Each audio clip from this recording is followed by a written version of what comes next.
আসসালামু আলাইকুম সুপ্রিয় শিক্ষার্থীবৃন্দ, অ্যাডমিশন এক্সপিরিয়েন্সে আপনাদের স্বাগত। আজকে আমরা আলোচনা করব বাংলা ব্যাকরণ অংশের কারক নিয়ে।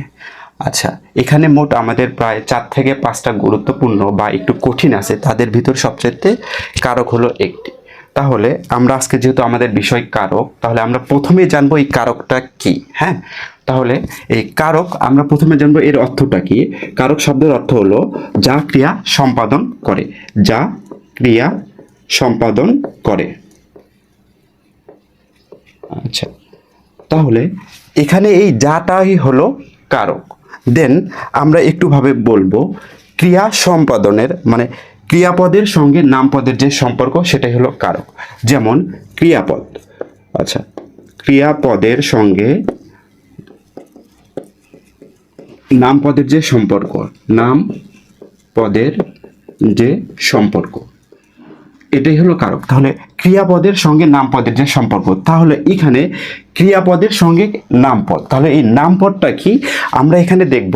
আপনাদেরকে ওখানে যখন একটি বাক্য দিয়ে দেবে, বাক্য দেওয়ার পরে ওখানে নিচে যখন আন্ডারলাইন করে দেবে বা বোল্ড করে দেবে, তার মানে বুঝতে হবে যে এটা হলো আপনার কোন কারক। এই বোল্ড করে দেবে বা আন্ডারলাইন করে দেবে সেটাই হলো নামপদ। হ্যাঁ, এটা মাথায় রাখবেন মানে সবসময়। তাহলে ক্রিয়াপদের সঙ্গে নামপদের যে সম্পর্ক সেটাই হলো কারক। তাহলে আমরা এখন এইটুক জানলাম কারকটা কি। কারক শব্দের অর্থ হলো যা ক্রিয়া সম্পাদন করে, অর্থাৎ ক্রিয়াপদের সঙ্গে নামপদের যে সম্পর্ক সেটাই হলো কারক। দেন আমরা এখন দেখব এই কারকটা কত প্রকার। হ্যাঁ, তাহলে কারককে টোটালি ভাগে ভাগ করা হয়েছে, 6 ভাগে ভাগ করা হয়েছে। তাহলে এই 6টি ভাগ আমরা এখন জেনে নেব। প্রথমটি হলো কার্যে কর্তৃকারক, দ্বিতীয়টি হলো কর্মকারক, তৃতীয়টি হলো করণকারক, তারপরে দেন অধিকরণকারক, অপাদানকারক এবং সম্প্রদানকারক। হ্যাঁ, সম্প্রদানকারক। তাহলে কারকটিকে কয় ভাগে ভাগ করা হয়েছে বলেন তো? টোটাল 6 ভাগে ভাগ করা হয়েছে। একটি হলো কর্তৃকারক, কর্মকারক, করণকারক, অধিকরণকারক, অপাদানকারক এবং সম্প্রদানকারক। তাহলে এটি 6টি ভাগে ভাগ করা হয়েছে। আমরা এখন এই কারকের প্রথমটি কর্তৃকারক সম্পর্কে এখন আমরা পার্ট বাই পার্ট আলাদাভাবে আলোচনা করব। তাহলে এখন আসুন আমরা সর্বপ্রথম এই কর্তৃকারক নিয়ে আলোচনা করা। কর্তৃকারক, তাহলে কর্তৃকারক, তাহলে আমরা এখন জানবো কর্তৃকারক কাহাকে বলে। আপনাদের যখন প্রশ্ন আসবে যে ওখানে 4টা অপশন থাকবে, এটা কি কর্তৃকারক, কর্মকারক, করণকারক, তখন আপনারা মাথায় রাখবেন কর্তৃকারকটা কাকে বলে, কর্মকারক কাকে বলে, এই সংজ্ঞাটা একটু মাথায় রাখবেন। তাহলে ওই সংজ্ঞার উপর ভিত্তি করে আপনারা অ্যান্সার করার চেষ্টা করবেন, যে ওটার সাথে যেটা মিলে যাবে সেটাই অ্যান্সার। কর্তৃকারক বাক্যস্থিত যে বিশেষ্য বা সর্বনাম পদ ক্রিয়া সম্পাদন করে। কি? তাহলে আমরা দেখব আচ্ছা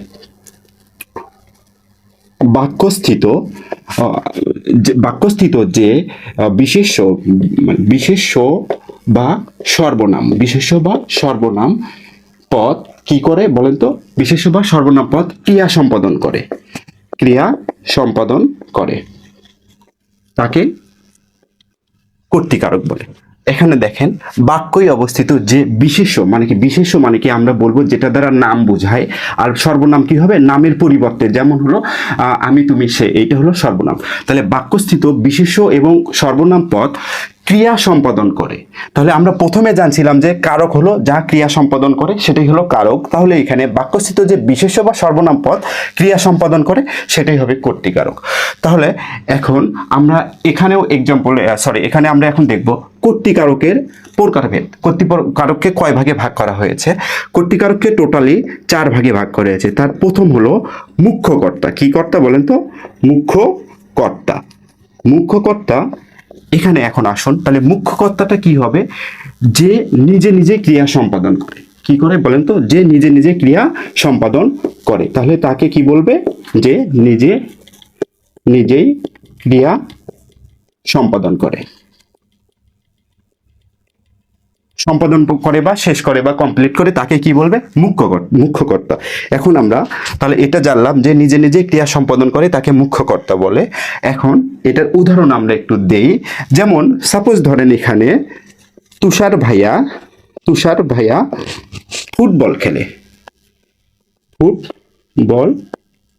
খেলে। তাহলে এখানে দেখেন, তাহলে আমরা বলছি কার সাথে সম্পর্ক হবে, মানে ক্রিয়ার সঙ্গে। তাহলে এখানে ক্রিয়া কি, খেলা হলো ক্রিয়া।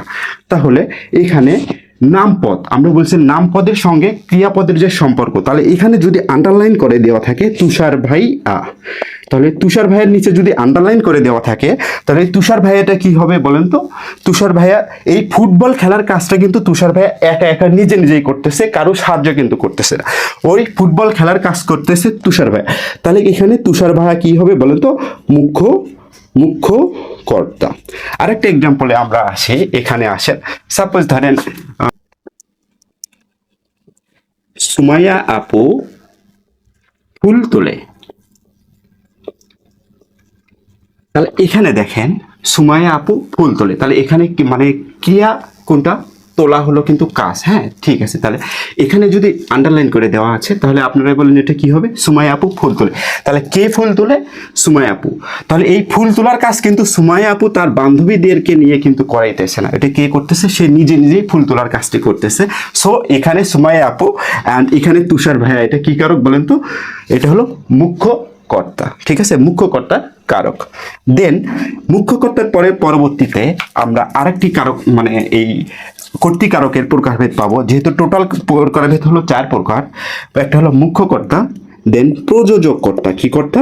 প্রযোজক কর্তা, দেন প্রযোজ্য কর্তা, প্রযোজ্য কর্তা, অ্যান্ড ব্যতিহার কর্তা, ব্যতিহার কর্তা। এখন দেখেন, তাহলে এটা হলো 1 নাম্বার। আমরা কি বলছিলাম, কর্তৃকারক কয় প্রকার? 4 প্রকার। একটা হলো মুখ্য কর্তা, প্রযোজক কর্তা, 3 নাম্বার প্রযোজ্য কর্তা, এবং 4 নাম্বার হলো ব্যতিহার কর্তা। তাহলে আমরা কিন্তু এটা প্রথমে জানলাম মুখ্য কর্তা কাকে বলে, যে নিজে নিজে ক্রিয়া সম্পাদন করে, সেটা হলো মুখ্য কর্তা। দেন প্রযোজক কর্তা। প্রযোজক কর্তা কি হবে? মূল কর্তা যখন অন্যকে দিয়ে কোনো কাজ করিয়ে নেয়, অন্যকে দিয়ে কাজ সম্পূর্ণ করে, সম্পন্ন করে। তাহলে এখানে দেখেন প্রযোজক কর্তা, তাহলে প্রযোজক কর্তা কি হবে? মূল কর্তা যখন অন্যকে দিয়ে কোনো কাজ সম্পূর্ণ করে, তাহলে এখানে মূল কর্তা যখন অন্যকে দিয়ে কাজ সম্পূর্ণ করে, এখানে এই মূল কর্তাটাই হবে প্রযোজক কর্তা। কি বলেন তো? এখানে এই মূল কর্তাটাই হবে প্রযোজক কর্তা। এখন একটা এক্সাম্পল দেওয়া যাক, যেমন শিক্ষক ছাত্রদের পড়াচ্ছেন, কি করতেছেন? শিক্ষক ছাত্রদের ব্যাকরণ পড়াচ্ছেন। দেখেন তো এখানে, তাহলে আমরা এখানে মানে এটাকে এই সংজ্ঞাতে কি বললাম, মূল কর্তা যখন অন্যকে দিয়ে কাজ সম্পূর্ণ করে, এই সম্পূর্ণ করার কাজে এই মূল কর্তাটাই হবে প্রযোজক কর্তা। দেখুন, তাহলে প্রযোজক কর্তার এক্সাম্পল, উদাহরণটা দেখেন, শিক্ষক ছাত্রদের ব্যাকরণ পড়াচ্ছেন। তাহলে এখানে শিক্ষক কি করতেছেন? ছাত্রদেরকে ব্যাকরণ পড়াচ্ছেন, কিন্তু এই ব্যাকরণটা পড়তেছে হলো ছাত্র, আর এই কাজটি কে করাইতেছে? সেটা হলো শিক্ষক। তাহলে যে দেখেন মূল কর্তা যখন অন্যকে কাজ, তাহলে মূল কর্তা এখানে শিক্ষক, আর এখানে অন্যকে কে? ছাত্রদের দিয়ে সম্পূর্ণ করতেছেন। তাহলে এখানে মূল কর্তা যখন অন্যকে কোনো কাজ সম্পন্ন করাবে, তখন সেটা হবে কি? মূল কর্তাটা হবে প্রযোজক কর্তা। তাহলে এখানে এই শিক্ষকটা হলো প্রযোজক কর্তা, এবং পরবর্তীতে আসেন প্রযোজ্য কর্তা। তাহলে এই প্রযোজক এবং প্রযোজ্য কিন্তু রিলেটেড।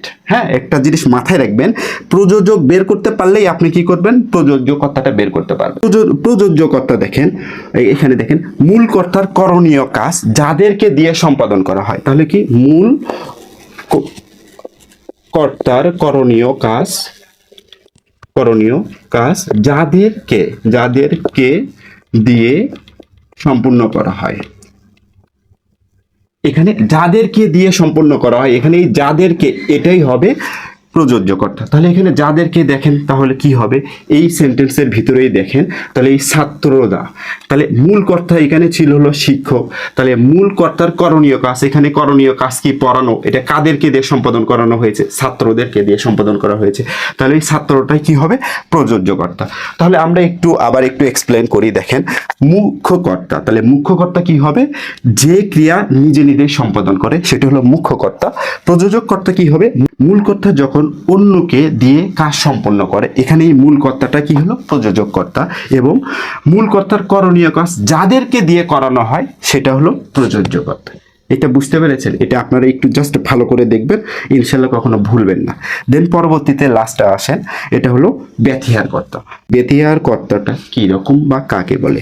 দেখেন, এই ব্যতিহার কর্তাটা হলো কোনো কর্তা, মানে সরি, কোনো বাক্যে দুটি কর্তা, বলেন তো, কোনো বাক্যে দুটি কর্তা যখন একত্রে সমজাতীয় বা একজাতীয় কাজ সম্পাদন করে তখন তাকে কি বলবে? ব্যতিহার কর্তা।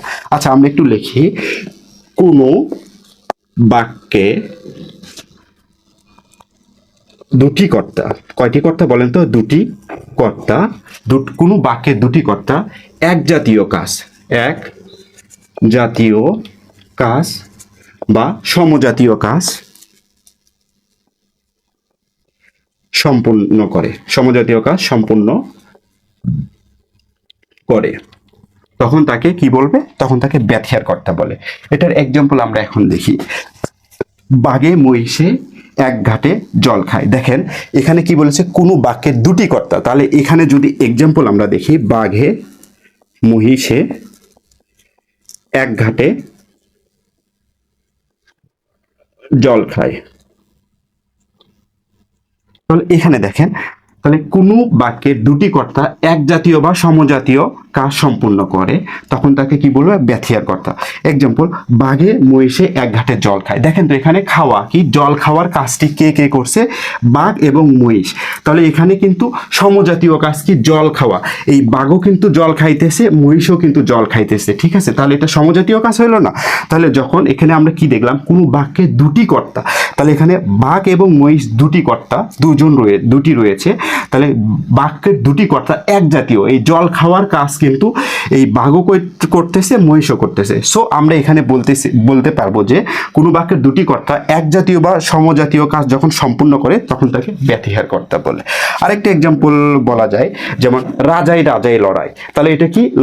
লড়াই হলো মেইন। তাহলে লড়াই করতেছে কে? এই রাজা ওই রাজা, তাহলে দুই রাজাই মিলে কি করতেছে? এখানে লড়াই করতেছে। তাহলে রাজাই রাজাই লড়াই, এটা হবে ব্যতিহার কর্তা।